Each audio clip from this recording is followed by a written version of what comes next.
Welcome, friends. It's 40 days to PMP exam success, day 40. You've been on this journey for quite a while. I know some of you just joined in the middle, but I'd like to say welcome to you on the 40 days to PMP exam success program. This is a program I put together to help project managers who are busy, who are not able to establish a cadence and a rhythm in their studying.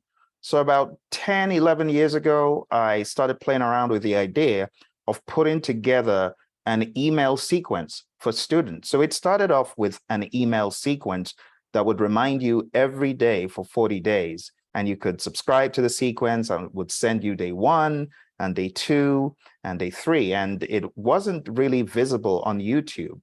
But as time went on, I began to realize to impact more people and to help more people, I should probably make it public and put it out on YouTube and help anyone who cared to join. So from just having unlisted videos in an email, I made it available to everyone around 2016, 2017. And it's really helped a lot of people establish cadence and rhythm. And if you're one of those individuals who has been on the program and you found it to be useful and it helped you succeed, I want you to put a comment in the chat below when this video is finally up on YouTube. But again, welcome, welcome. So what do we have to talk about today? Well, let's jump straight into the content and talk about what our journey will be like today. Again, my name is Phil. I got certified in 2005, and since I got certified, I've been helping scores of individuals, thousands of project managers across the world in different organizations, such as those you see on the screen. For those of you who are used to our meetings today, I'll just ask that we be in silent mode, classroom mode, but you can always chat in. And as we get towards the end, I will take questions. So again, the purpose of 40 days to PMP exam success was to help students in need, students who had a time crunch or time factor, and they needed to be on that TikTok rhythm, just going. And I found out that without reminders such as these videos, it was hard. Also, ease of access. So a lot of times we're out and about and we realize, oh, I could actually be studying now. Well, it's easy. Just go to the channel and begin to watch the sequence that I've got, and it will help you stay on track. The PMP exam has a ton of content. It has the Agile Practice Guide, the 6th edition, the Scrum Guide. You got a handout in some courses, and then you've got our PMP Audio Digest, the PM Audio Digest, and the Learning System. So there's a lot of content for you to absorb. But Roy and I very recently put together this book called PMP Exam Immersion. And the 40-day curriculum is actually based on the PMP Exam Immersion book. The book is available on our website on Praizion.com, also available on Amazon. So if you're finding it hard getting into a rhythm, getting into the routine, the regimen of studying, what I ask you to do, follow the curriculum. It's free, 1 chapter a day. So you do chapters 1 to 35, which maps back to the 35 tasks in the PMP exam content outline. Some people accelerate this curriculum. Some people put in 2 videos a day. But whatever you do, put in the time, and then at the end of 35 days, you'll be done with everything. I mean, every single thing that the PMI needs you to know, because it's broken down by tasks and enablers. When that is done, you then have another 5 days. The first of those 5 days is people, the second is process, the third is business. You got a final day of revision, and then today, which is the mock exam. So for those of you that have not taken the mock exam, those of you who are not on any of our programs or ever been on any of our programs, you can get access to that mock exam right now. Just go on down to mock.hpmexam.com. That's where you can get the final mock. For those of you who are students, you've already got access to this, so no action needed. But for those of you that are not, you've never been on our learning system, you're not on our learning system, this is the mock exam that I would recommend that you take. So let's warm up. Let's get our brains warmed with a little bit of trivia. How much agile and hybrid project management does PMI say is on the PMP exam? What do you think? Go ahead and take this quick poll, 20 seconds.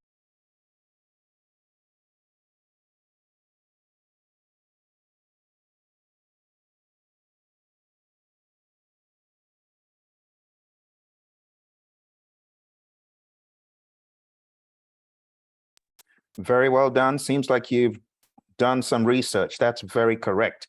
The PMI does indeed, I'll go ahead and end the poll. The PMI does indeed say it's 50%. That's what they say. All right, let's move forward and ask a different question.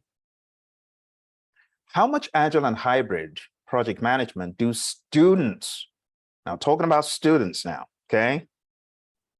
And you got to weigh which students, because we have different students who say different things, but on average, what is the average consensus based on what you've heard? All right, thank you very much for that. So the general consensus is that the exam has more than what PMI lets on, but we have a few outliers. So we've had students that said the exam was 70%, which will be in that range. I had a student last year that said the exam, the Agile on the exam was just 10%. And I've had others that said it was indeed 50-50. So it really depends on how much you've heard, but the general consensus is that it is more than 50%. That is not to say your exam will be like that. Some people have actually said it was a lot less than 50%.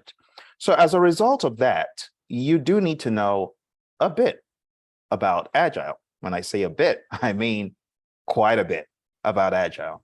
And that's why I recommend to you, if you have not started off by understanding Agile, understanding the Agile Manifesto, understanding the values and the principles, you should.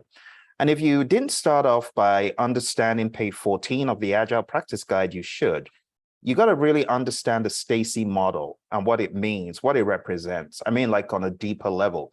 So if you've not gone deep into understanding the Stacy model and its relevance in knowing when to use Agile, knowing when to be predictive, and knowing what could be on a continuum of possibilities, you should read page 14 and look for some of my videos on the Praizion channel, because that will help you.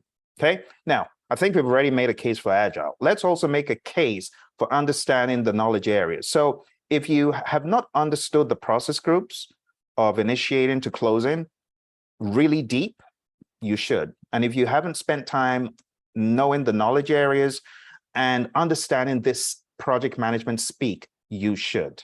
Again, very important. In fact, very recently, towards the end of day 39, I came out with 10 new videos to help you understand each one of these knowledge areas in more depth. So please watch those videos if you haven't done that already. Okay, so we've established a case for Agile and predictive. The next thing I want to alert you to is Scrum. And Scrum is a framework. Agile is a mindset. Scrum is a framework which embodies the Agile Manifesto values and principles, but it's a framework. For your exam, it is very important that you understand the flow of things in Agile, and therefore, using Scrum as an example, I would recommend that you understand the flow, the product backlog, the sprint backlog, the PSI, and all the other components will help you put all that you're learning in Agile into a coherent framework. I would recommend that. Now, if you're still struggling after going through training and coaching, you need to go on down to hpmexam.com, where you can take a half-day boot camp, 4 hours, just 4 hours. You come away with a huge amount of understanding that will catapult you to success on the exam. It's been proven time and time again from our students. So today, being the final revision, you got to tie up loose ends. This is where you put on, the big boy pants or the big girl pants, and you say, I'm ready to face the monster, the grand finale, and you get ready to go into it, because it's like a battle, I tell you. All right, so watch videos where you're weak, follow the 40-day plan, and then rinse and repeat, depending on how much time you've got for your PMP. But I want to recommend to you that you plug into your network. Like in our network at Praizion, we have daily scrums. Even if you're the only person to show up for the daily scrum, show up and go, right? If you need help, ask me for help. Put it below this video, send an email, do something. You don't drown alone. That's really what my mantra is. I don't care whether you went for training on Mars. I'm here to help. And I need you to communicate where you're stuck. You know why? Because the likelihood is I've already answered that same question you had in the over 2,000 videos on the channel. All right.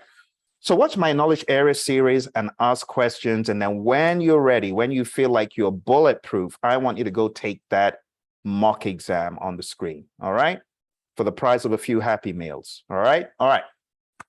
Let's talk about the elephant in the room, situational questions and how to answer them.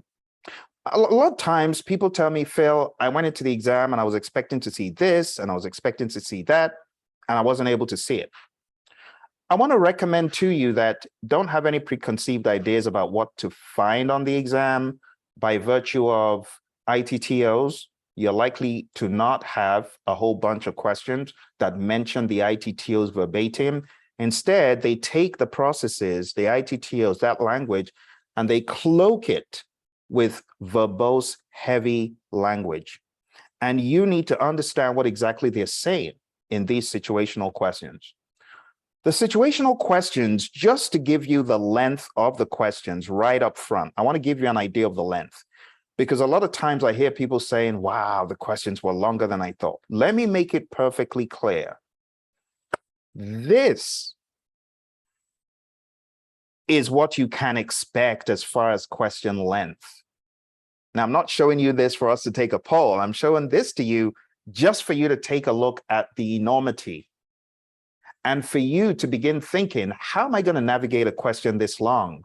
You got to get really good with reading fast, and you got to get good with cutting out crud and stuff that may not be relevant and pinpointing what is most relevant to the question. Okay, let me show you another example. Here's another example. You see the enormity? Don't go into the exam thinking that it's going to be so much better. And the reason why I'm telling you this is I've heard so many things over the past couple of years that PMI changed the exam to be supposedly a 50-50 toss-up of agile and hybrid versus predictive. I've heard all sorts of things. I've heard people say my exam was just 2 or 3 lines long. And I've heard people say it was almost like writing a book. So you going into the exam, I want you to be ready to slay the beast. I want you to be in the right mindset for you to do this, okay? So my advice to you is don't look out for simple, straightforward, short questions. No, could be a lot longer, all right? Now, moving forward, the next thing I want to alert you to is days 36, 37, and 38 had 3 milestones that you are meant to use as a gauge for your readiness and close the gaps accordingly, okay? The milestones were as follows. The people mock exam of 30 questions. If you have the Immersion book, these are the same ones at the back of the Immersion book, but then we've sprinkled some other stuff into it. So if you've got the Immersion book, just take what's at the back for people, process, business, all right? So we have the people mock exam, the process mock exam, and the business mock exam. And these are all benchmarks to show you how well you're doing. Again, if you're students, you got the book, it's at the back of the book. If you're on the learning system, you've also got those exams on the learning system. If you're not on our learning system, these are available to you very low cost, okay? Each time you take one of these mocks, the questions will change slightly. And that is just to keep you on your toes and to make sure you're really focusing on your weak spots. Some questions may seem very similar, but they would be different. So let's talk about the exam to get you into the right mind space. PMP examination. Can you chat into me? Are you taking it at home or are you taking it in a test center? If you're taking the exam at home, I don't mean to be negative here, but you got to be ready to face the flying monkeys because they could come out. And I've had a number of students that studied the exam at home and did not complete the exam because there was a technical failure or the proctor said they moved out of frame. They stopped the exam. They had to go through the blood, sweat, and tears of PMI reviewing their case and coming back to them and saying, okay, you can take it, but you got to pay more. Or sometimes they would waive the fee depending on the situation. It could be a lot of pain taking it at home. I had one student that had to take the exam 3 times. She tried it at home twice, was not able to. First of all, there was a technical issue. The second time, it was her moving out of frame or something like that. She eventually went to a test center. She's now been certified for a bit now. So you got to decide, am I going to take it at home, go to a test center? My advice to you as a friend would be to go to a test center. Go to a test center. So not sure what you've planned, but okay, I see those chats. Good deal, my friends, good deal. Okay, test center is the way to go. I see that Efrain and Nifame and Yvonne and Sumi, I see that. Thanks for those chats, good stuff. So your exam is going to be 230 minutes, which is just a little bit under 4 hours, 10 minutes under 4 hours. You got 180 questions, but only 175 count. Don't listen to people out there telling you the exam passing score. Nobody knows about the PMI, okay? And this has been for the past 10 to 15 years. It hasn't been public what the passing score is. So anyone telling you that they know it, they're going off old gas. So just don't listen to that. What you need to focus on is doing the very best you can. If I were you, I would aim for above target in every domain. That's the mindset. Okay, the questions again are very situational, and PMI also evaluates proficiencies across people, process, and business. All right, so how many questions are there on the exam? It's one of these warm-up questions. Make sure you can use the buttons because I'm about to give you some hotter questions just to get us a little bit below, or I should say above, the room temperature. All right, awesome, thank you. Let's go ahead and end the poll. Those of you who voted are very correct. There are indeed 180 questions on the exam. All right, now the exam, of course, people, process, business. You already know this pie chart. Process is big, which is why I recommend really honing in on it. But what exactly could be in process? Let's take a look at this map of what you could face. So the exam situations, they could be a number of things, but when you boil it all down, based on what I have heard from students, people, process, business is at the base. But on top of that could be a number of situations. You could have conflict situations, and those are tackled in resources, communications, and stakeholder mostly, okay? We have risk situations, and here you need to understand the A team and the easy. You know, these are the 5 strategies for negative risks or positive risks, and those could cut across everything, even integration, right? Impediments could cut across every area, but you got to use your network of influence. You got to use servant leadership and collaboration. You could have issues. Again, it could cut across any knowledge area. This is how you need to think. Don't just think scope or schedule. You could have a question that combines issues, or you could have a question that combines issues and risks. So you could have a risk became an issue, and then it's tied to a resource knowledge area. So you got to be able to think on your feet and ready to face whatever they throw at you. They will throw a lot of this stuff at you. Then we have legal or regulatory. So you got to understand the charter. You got to understand that there should be a plan for compliance, know when to seek legal counsel. And these could cut across scope, schedule, cost. In fact, almost every area. You could even have the question pertaining to the charter. In that regard, you would have to think about integration. So I hope you're getting the idea. This is not to be an exhaustive list, but it's really just to get your mind working in the right direction. And as a result of conflict and risk and all of these things, there could also be a layer of change on top of it, like change requests and change management. So you got to always do that impact analysis. Corrective action, preventive action, defect repair, or updates could also be discussed here. Okay. Now, another question most people ask is, Phil, I would like to document this, and I don't want to keep taking screenshots. That is not a problem. What I'm going to do is when this goes up, I will make sure I put some of the slides at a link.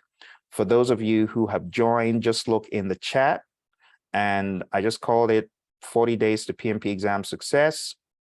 Download it, and in that way, you don't have to keep taking screenshots. All right.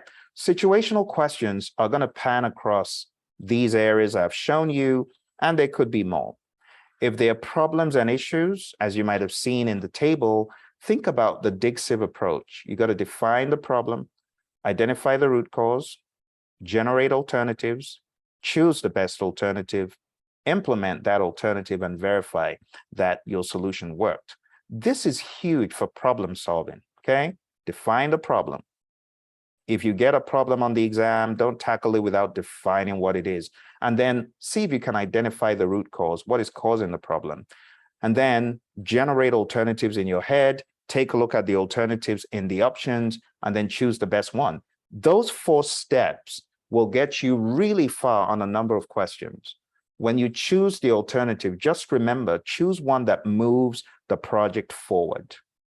That's how you need to be thinking. In addition to this, be aware that the problems you face on the exam will fall into one of these buckets. It's either going to be a planning problem, a doing problem, a checking problem, or an acting problem. Sometimes they could throw in closing the project and you're not able to close, but then it's usually tied back to something else. So this is how you need to be thinking. This is how you'll get your arms around the content. It's going to fall into one of these buckets. It's either you need to define a problem, identify the root cause, generate alternatives. Most of the questions are going to be generate and choose the best alternative, or from a lineup, what is the best alternative? Okay, that's how your exam's going to be. All right, moving forward, because I really want to build on your understanding of the exam possibilities. When you have change questions, you got to follow the change process. So you don't approve a change request without doing an impact analysis. In fact, you go through the change control board after you've done your impact analysis. But then you also should make sure it is documented. Okay, so there's a sequence that we go through about how to ask for a change in formal writing, log it in the change log, do your impact analysis, send it over to the change control board for them to make their analysis, and then they decide from there what should happen. And if it's approved, you got to log it in the change log. If it's rejected, it's also logged in a change log by someone on the CCB. And ultimately, that change request, if it's approved, it needs to be executed. So you need to go back to directing and managing the project work and execute it. In the area of risk, follow the 7 steps in the PMBOK guide, the 7 processes. You got to know those. If it's issues, follow the DIG CIV approach I showed you. When it comes to solutions, solve the real problem. So there's a stakeholder that has an issue. What should you do? A, coach the team. B, solve the problem. Even though coaching the team is not a bad thing, you got to solve the problem first. So you're going to get a lot of those. What is the first thing to do, the next thing to do? And I'm going to talk about that later on. Also, when you get problems, you got to follow the DIG CIV approach. PMP exam situational questions, you could also look at these as cutting across initiating, and then you could have charter issues, stakeholder issues, or planning, comprehension issues, not understanding the full picture or running into problems even when planning, like having 2 people that are not on the same page. Maybe it's a customer or stakeholder, they're not on the same page. So you got to solve the real problems there. When it comes to executing, it could be a problem of accuracy, could be a problem of processes, procedures, deliverable defects. When it comes to monitoring and controlling, you got to remember the CAPADRU, the corrective action, preventive action, defect repair, and updates. It could also be problems surrounding results and reports. And in closing, you always want to follow the DIG CIV approach. So let's talk about the what should you do next. What should you do next following a project problem that has been described? All right, you got to solve it, of course. What should you do next following a project management process? This is not a problem now. PMI gives you a scenario. They tell you what you're doing. They ask you, what should you do next? You're going to get those. Or they tell you, this is the benefit of doing this thing. What should you do next? Or a project management artifact is described. What do you do after getting that artifact? Or what do you do with the artifact? Maybe they describe a method or a model, or they describe a scenario. It's all that what do you do next? Maybe they've described an outcome. A project outcome has been described.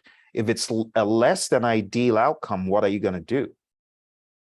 You know, this will challenge your loyalty to the Agile Manifesto. It will challenge your loyalty to what I described as the PMP mindset mantras.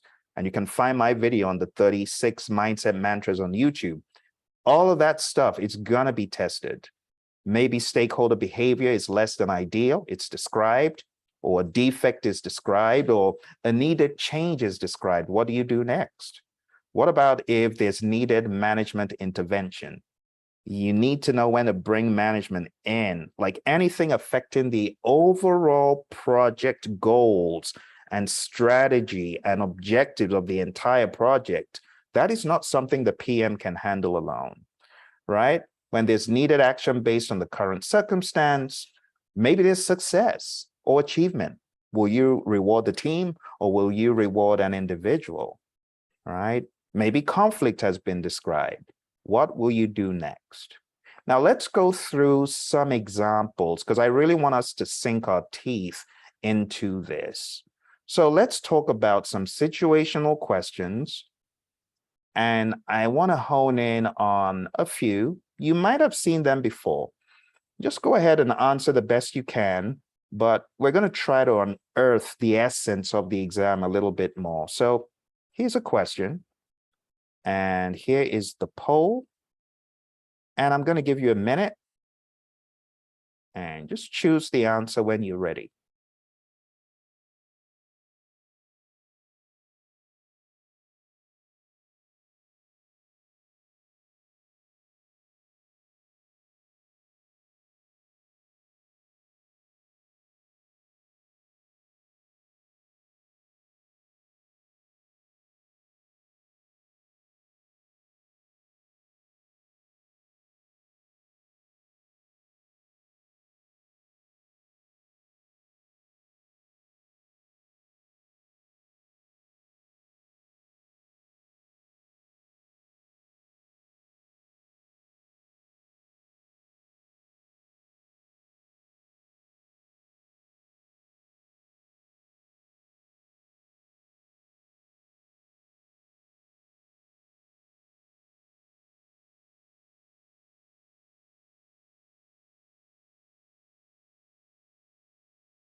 All right.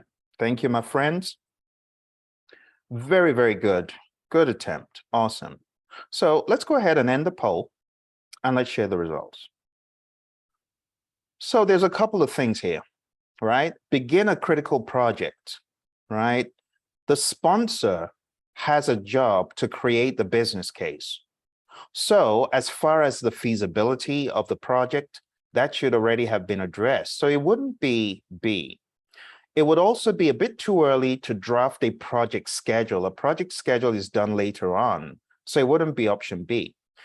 Meeting with all the divisions should have already been done, and asking the sponsor how the project will be funded undermines the sponsor's intelligence. It's also not your place. That's not your business. Your business is to run the project with the resources given to you. So the best answer, as many of you have selected, is indeed C.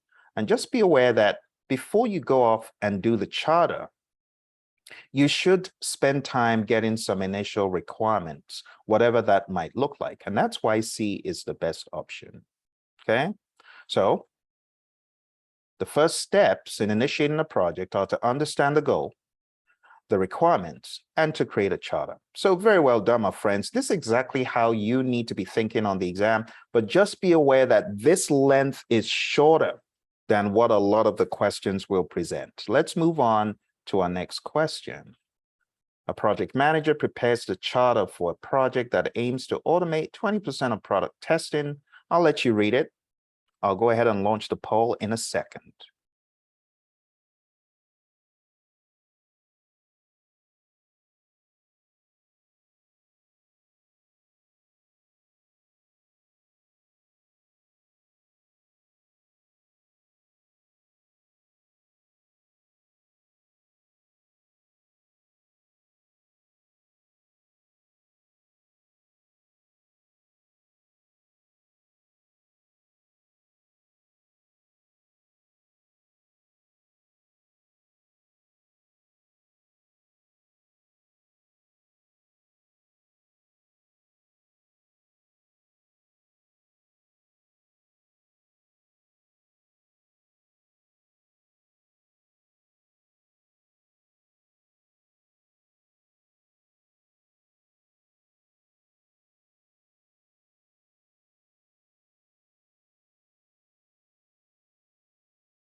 All right, my friends, thank you very much. And this could be expected.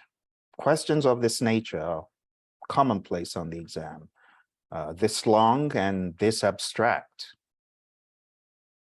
10 more seconds. Okay, let's go ahead and let's end the poll. Okay, now let's take a look at what the underlying problem is. So think about it. You're a project manager, you're preparing a charter. There's a definition of what exactly is happening. You're trying to automate 20% of product testing. In other words, the testing will be automated. And the individuals involved in this department, if you read the question, they think that the project is going to take their jobs away. Okay. So you as the project manager, what should you do? How do you get buy-in? How do you get them to warm up to the project? Common sense tells me that on a lot of AI related projects, people are often suspicious that their jobs will be replaced. And in all fairness, in some instances, their jobs are, but in a lot of cases, it just makes the job easier, right? So in this case, what you should do as a project manager is work with the department manager because they're uncooperative right now. What could you do to get them to be more cooperative? Because their beliefs about the project is going to downsize. You as the project manager need to assure them that this project is really going to help them. So how do you do that? Nobody chose A, and it's not the right answer. So that's good. It does not give a very good option. So asking the sponsor, okay, tell me why we're doing this. It's obviously not your place as a project manager. Option B, raise the risk that the senior testing engineers will be unavailable. Think about it. What good does that do? Think about it. There's a risk that the senior engineers are not going to be available. Okay, but you were just told by the sponsor to do something. What will move you closer to doing that thing is the question. Because sponsor says, I advise you to assign senior test engineers to identify the tests that can be automated. You need them to come aboard and help you because there's no way you could do this without them. So saying, uh-oh, there's a risk that these people may not be available doesn't solve the problem. So the answer is actually not B. Let's take a look at option C. Provide objective cost benefit evidence of test automation to the test department manager. It's like saying, well, here's the evidence that this is actually going to benefit the company because a lot of people are going to lose their jobs.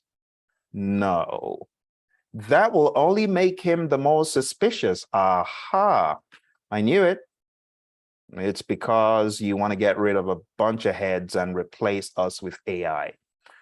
So providing objective cost benefit evidence does not solve the problem of them believing that they are going to be downsized. It is not. And that's not even the problem.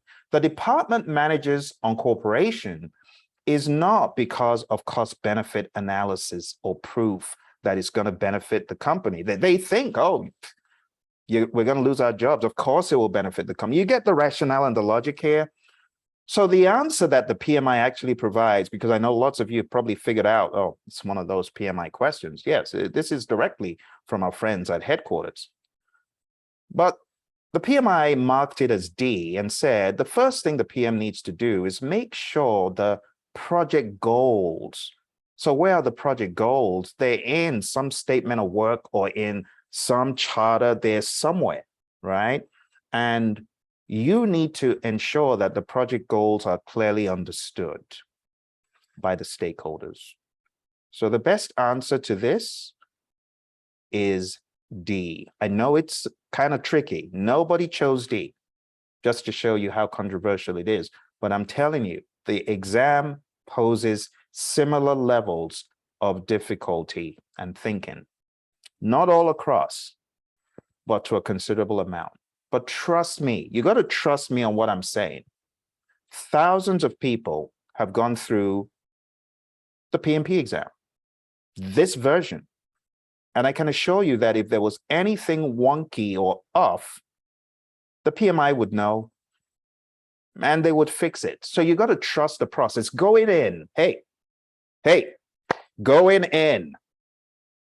You need to understand that your level of intelligence and tolerance for ambiguity is right up there with anyone who has been approved to take the exam by the PMI. So the fact that the PMI says, all right, you're good to go. Trust me, you can do it. So I don't want you getting bent out of shape about these questions and start doubting yourself. No, that's not the purpose. The purpose is to give you laser focus so that when you read through these questions, you'll be able to see some of the smoke and mirrors. But let's take a look at that question one more time. I want you to observe that the only one that really solves the problem best is D. A doesn't solve the problem. B, you could document a risk, but what did you as the project manager do to counteract it? You see, you got to go with what moves the project forward. And A, B, and C don't. All right, let's go into planning because we've looked at initiating. This is planning. Again, we'll take a look at a question. A project manager in a global organization is responsible for a project involving 6 different companies. And I didn't mean to show you the answer, but it's showing you the answer. But let's use it as a learning moment. Maybe it was too hard. Let's see. Midway through the project, one stakeholder's involvement is lessened due to illness. What should the project manager update? Now, seeing the stakeholder register there is tempting, but you don't need to do anything with the stakeholder register. Why is that? Well, you don't need to do anything with the stakeholder register because that individual has not left the project. That individual is still on the project. The only thing that has happened is this stakeholder may not be as engaged. So their engagement will be lessened. And that's why the answer is D. Okay. Now let's take a look at what PMI says. The stakeholder engagement plan is updated to reflect any processes, procedures, tools, or techniques that affect the engagement of stakeholders in project decisions and execution. This is my commentary in blue. Since the stakeholders have already been identified, there's no need to update the stakeholder register. What needs to be done is adjust the engagement level of this particular stakeholder whose involvement has lessened. All right. So you got that one free. Let's go to executing. And this is free as well. What's wrong with Phil today? I'm showing you all the answers. Let's take a look. It could be a nice learning moment as well, but I'll make sure the next one does not show you the answer. During a project's development stage, a functional manager is transferred to another department and is no longer involved in the project. What should the project manager do first? Again, this is one about the stakeholder register versus plan. So if this stakeholder has been transferred to another department and is no longer involved, then it would make sense for you to update the stakeholder register. Just take them out of the register. They're no longer a stakeholder. All right, so you got 2 free. Let's take a look at another one here. Let's hope the answer doesn't pop up this time. All right, a team member informs the project manager that the task deadline will be unmet because inputs required from another team member have not been received. What should the project manager do? I will launch the poll in a few moments.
All right. Well, thank you very much, my friends. We got a few more seconds.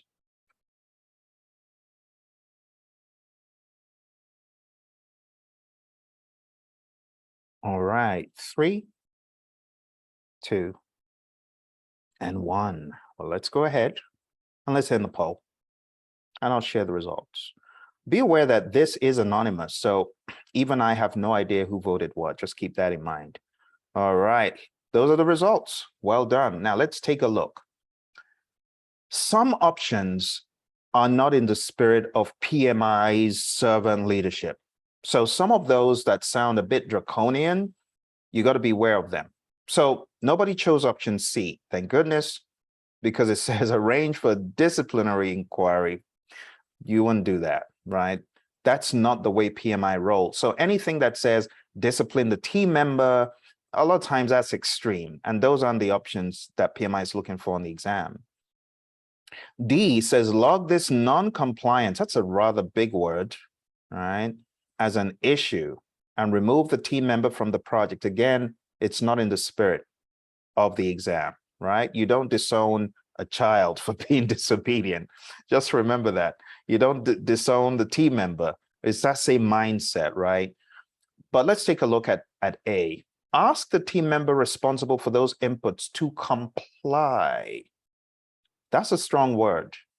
And that word, in the context of the PMP exam, I want you to be aware, it is not the best of words to use or to choose. But how does it move it forward using force or using a threat? It's never the best option on the PMP exam. Instead, you want to use servant leadership, some coaching, some mentoring, some servant leadership to assist. So the best option in this case, my friends, is actually B. And the PMI says, meet with the team to discuss the team members' constraints and determine if they require assistance with meeting the task deadline. That is in the spirit of the PMP exam. All right, so PMI give this as an explanation. The project manager's goal at this point is to make sure the task gets completed. The project manager needs to understand what is constraining the resource and to provide assistance where possible. So just be aware. I know some of us are from companies where A would be what is done, but on the PMP exam, that would not be the best of options. Let's take a look at another question. A customer continually submits new feature requests for an existing product. A project manager just communicated the completed scope definition for the product's next version released to stakeholders. What should the project manager do next? Let's go ahead and launch the poll.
Well done, my friends. We got about 10 seconds left.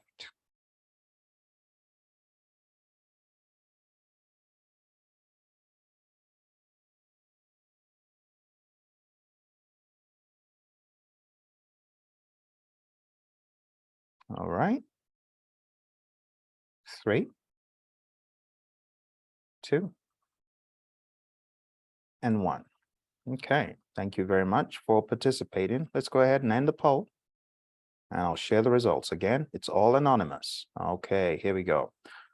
So when you tackle a question like this, you got to understand the timeline. So what has already been done? You got to read each word carefully. Now, truth be told, this question threw me off. And the reason why it did is I heard a word in my head that wasn't said. And that word was scope. So I read it as meet with the stakeholders to align scope expectations. No, that's not what it said. A just says meet with the stakeholders to align expectations. Hey, that's been done in initiating. Expectations on the project have already been done. So it's not A.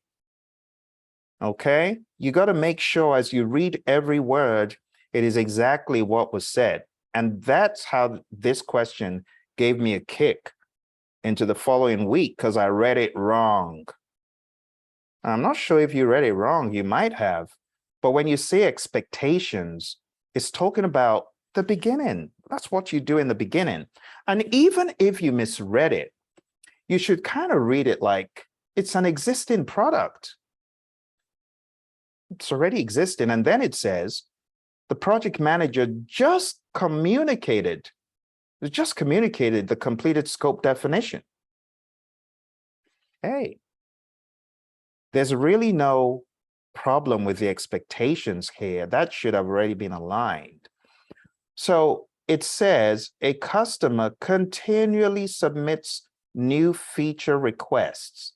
Is that a bad thing? Think about it. It's normal. It's an existing product. And then it says, just communicated the definition for the product's next version released. There's nothing wrong here. It's a product that exists and you can keep asking for new features. That's what happens in Agile, isn't it? Every sprint, we're going to work on something, right? So it could be a new feature set. So actually, there's nothing wrong with what the customer's doing. It didn't say, and this is how I read it, truth be told. I read it as a customer continually submits the same request. It's how they trick you. But they didn't say that. New feature request is okay, all right? So A is not correct. Immediately define project boundaries, that is not right because that should have already been done. So the answer is not C either. And the answer is not D, meet with the product manager to ask that the number of new requests be reduced. That's draconian. So it's not this, it's not that. It's like reduce the number of new requests. They're asking for too many things. No, that's not in the spirit of Agile either. So the best answer here, my friends, is given by PMI, is B. The scope management plan documents how the project and product scope will be defined, validated, and controlled. The key benefit of this document is that it provides guidance and direction on how scope will be managed throughout the project. This may come across as a trick question, but on second look, examine what has just been communicated, the completed scope definition. So the best thing to do here is not what should have been done in the beginning, which is defining project boundaries.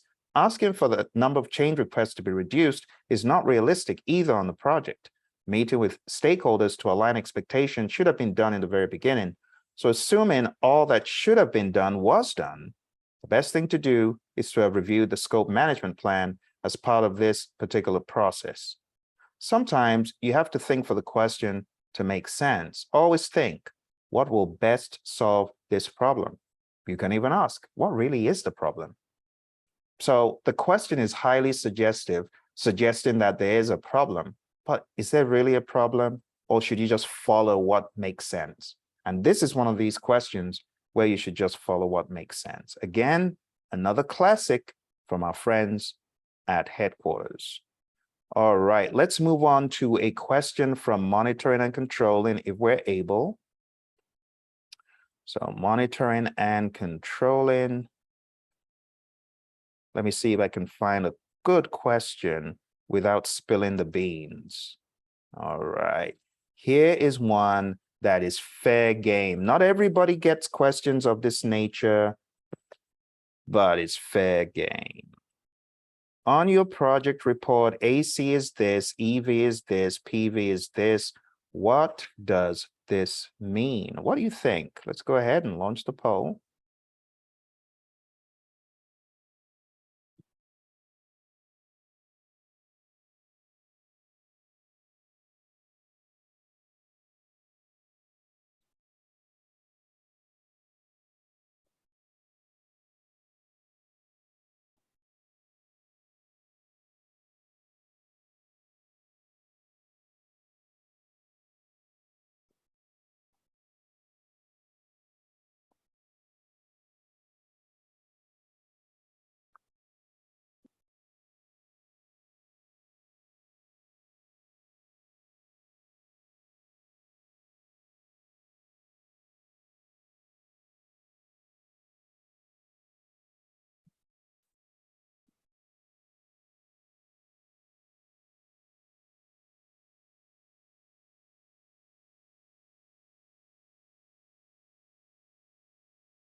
All right, roughly 10 seconds.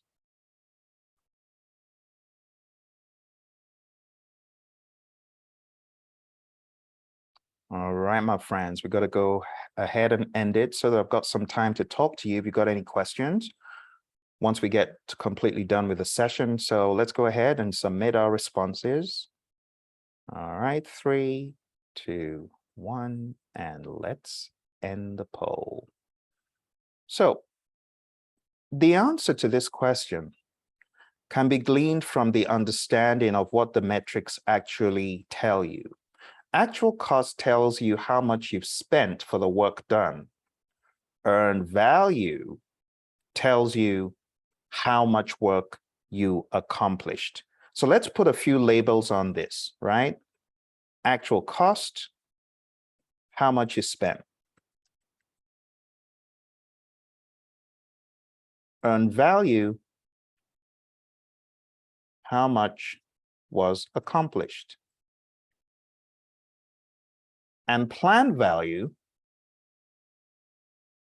how much was planned for that time period. Okay, so let's logically run through this. You are a manufacturer and you're manufacturing some deliverable. You spent $500 for that deliverable to be produced. The deliverable that you produce is worth $600, but you only spent $500. Think about that. That's actually not bad. So in terms of cost, you have no problem. So it cannot be B. In fact, you spent less than you should have. So it's not B. You actually spent less, which is good cost performance. So C says you spent exactly as planned. That's not true. You spent less. So we can cancel those. Let's take a look at the schedule perspective. So you planned to get $800 worth of product completed within a time box, but you only got $600 worth of that product completed. Is that good? Of course it's not. You planned to get 800 done, you only got 600, you're behind schedule. So you're not faster than expected. There are obviously delays. There were delays. So the best answer, my friends, is option D. And this is how you need to think through the content. There were delays. So you really need to know what AC, EV, and PV are. On the exam, it's been heard over and over again that there are questions of this nature. Here's our final one for the day. It's closing. A project is completed and closeout activities are underway. The project manager discovers that a team member is performing operations activities unrelated to the project scope, but necessary for regular operations. Since the final deliverables must be handed over to operations, what should the project manager do? Let's go ahead and launch the poll.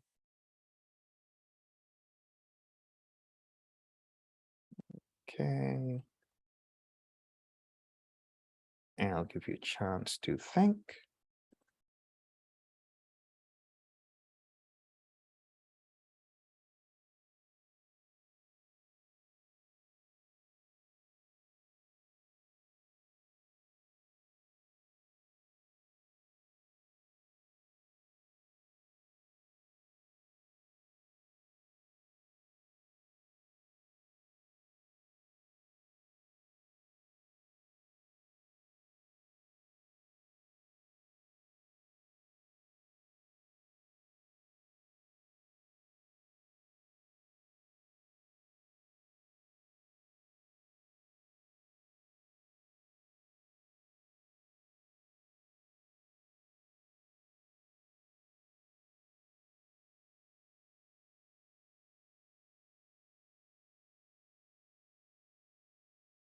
I've been giving you the standard 1 minute, 15 seconds from PMI.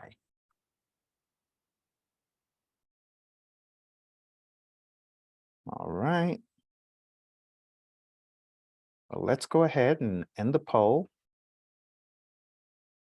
and review the results.